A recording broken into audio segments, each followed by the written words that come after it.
Pour this on dry leaves and you'll get compost in just 14 days, no turning needed.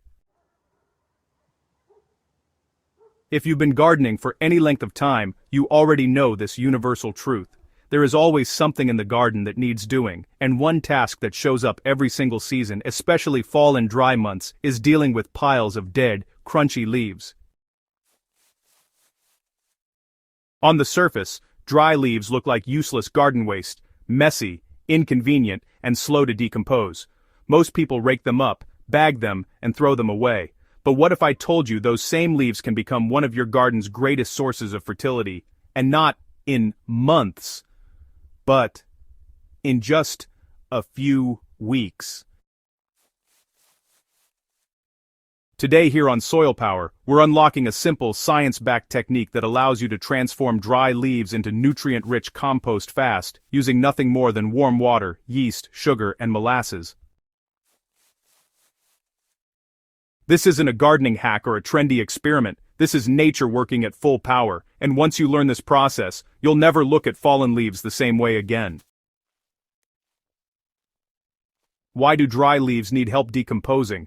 Dry leaves are full of carbon. In composting language, we call them browns. Carbon is essential because it helps form humus, that dark, spongy, nutrient-rich material that improves soil structure, water retention, and root health. But carbon alone isn't enough to trigger decomposition. Microbes, the real workers in composting, need nitrogen and simple sugars to multiply and break down tough plant fibers. Without nitrogen and energy, decomposition slows to a crawl. The result? Dry leaves that sit for months, sometimes years, barely changing. This is why leaf piles often look the same every season, only gathering dust and insects rather than turning into plant food. But that changes the moment we give the microbes what they need to do their job fast. The science behind the yeast sugar molasses method. Let's talk biology in simple terms. Yeast is a living organism, tiny, powerful, and hungry. When we mix yeast, sugar, and molasses in warm water, we're creating conditions for a microbial explosion. The sugar nourishes the yeast. The molasses provides trace minerals and additional sugars, and together, they create billions of micro-workers in just 1 hour. These microbes produce enzymes that break down cellulose and lignin, the tough structural fibers in leaves that make them stiff and resistant to decay. By speeding up this breakdown, you're literally activating decomposition in a way nature cannot achieve on its own without time. Instead of waiting 6 months, you begin seeing transformation in 14 to 21 days. This is composting on fast forward. What you'll need and why it works. To create this compost accelerator, you'll need 1 tablespoon or about 10 grams of dry yeast, half a cup or 100 grams of sugar, 2 teaspoons or 30 milliliters of molasses, and 4 liters or 1 gallon of warm water, around 30 to 35 degrees Celsius, or just comfortably warm to the touch. The warm water wakes the yeast, the sugar feeds it, the molasses fuels sustained microbial growth. Together, these ingredients provide not just microorganisms, but the energy and environment they need to multiply rapidly. Think of it like brewing life. Once activated, this mixture isn't just liquid, it's a living colony ready to transform whatever organic matter it touches, especially dry leaves. Okay, so here's how to activate the mixture properly. First, fill a bucket with warm water, not hot, just warm. If the water is too hot, the yeast dies before it even begins working, so that's really important. You want the water to feel pleasant to touch, no hotter than what you'd use to wash your hands comfortably. Now, stir in the sugar and molasses until they're fully dissolved, then just sprinkle the yeast over the surface and stir gently. Next, place the bucket in a warm shaded area and let it sit for about 30 to 60 minutes. You will know the mixture is ready when you see foam forming at the top. Foam means life. Foam means microbes are awake. Foam means it's time to pour. Turning dry leaves into living compost. Now comes the rewarding part. Gather your dry leaves into a loose pile or spread them evenly where you want your compost to form. The key word here is loose. Airflow matters. If the pile is packed too tightly, oxygen can't move through it, and decomposition will slow down. Pour the yeast mixture evenly across the leaves. You don't need to drown them, just dampen the pile thoroughly. Think of it as moistening a sponge. Too much water suffocates microbes, too little leaves them thirsty. After pouring, take a rake or shovel and gently stir or fluff the pile so the mixture reaches deeper layers. Then finish with a thin layer of garden soil on top. This step is crucial. That soil adds native microbes, helping create a balanced compost ecosystem.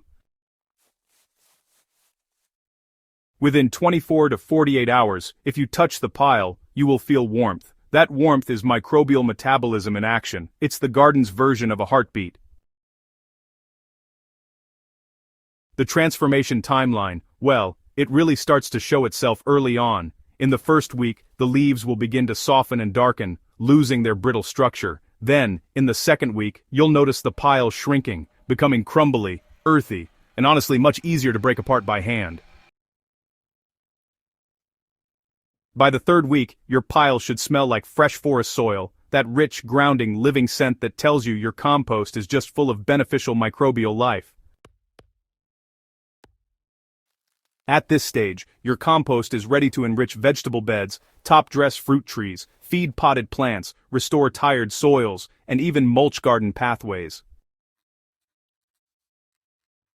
What you have created is not just broken down leaves, it is living soil. Why fast composting matters more than ever. Healthy soil is not dirt. Healthy soil is alive. It breathes, holds moisture, nourishes roots, and supports entire ecosystems of microlife. When we compost, we are not just recycling waste, we are building fertility, sustaining plant health, and reducing reliance on store-bought fertilizers. Fast, active composting strengthens your soil's ability to hold water during drought, drain efficiently during heavy rains, supply slow-release nutrients, and resist disease and pests. Compost is not just fertilizer, it is soil life itself, and the best part, you are making it yourself, for free. Caring for your compost pile during the process is, honestly, pretty important. Just like any living system, your compost pile will perform best under the right conditions. Keep it moist, but not soggy. If you squeeze a handful and water drips out, it's too wet. If it crumbles to dust, it's too dry. So aim for the feel of a wrung-out sponge. Turn the pile every 3 to 4 days to allow oxygen to enter. This keeps the microbes breathing. If you live in a cool climate, add a thin insulating layer of straw or extra leaves around the pile, and if your climate is hot and dry, just provide shade to prevent evaporation. A compost pile that smells earthy is healthy. If it smells sour, turn it. Air is the cure. This method isn't just practical, it's transformational. Once you begin composting your leaves this way, something changes in how you see your garden. Waste stops being waste. Every fallen leaf becomes potential. Every part of your garden begins feeding the next. You're no longer just growing plants, you're growing soil. So, this is SoilPower in action. Final thoughts, and a personal encouragement. If you've ever felt discouraged by slow composting or maybe overwhelmed by piles of leaves with no clear use, this method will totally change your gardening experience. It's simple, inexpensive, natural, and honestly, really reliable. And every time you make compost this way, you become more attuned to the living rhythms beneath your feet. The garden is not just a place where plants grow, it's a place where life renews itself again and again. All you have to do is help.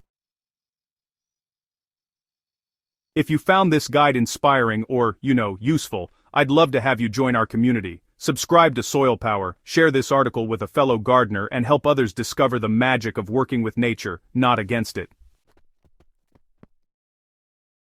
Your soil is alive, feed it well, and it will feed you back.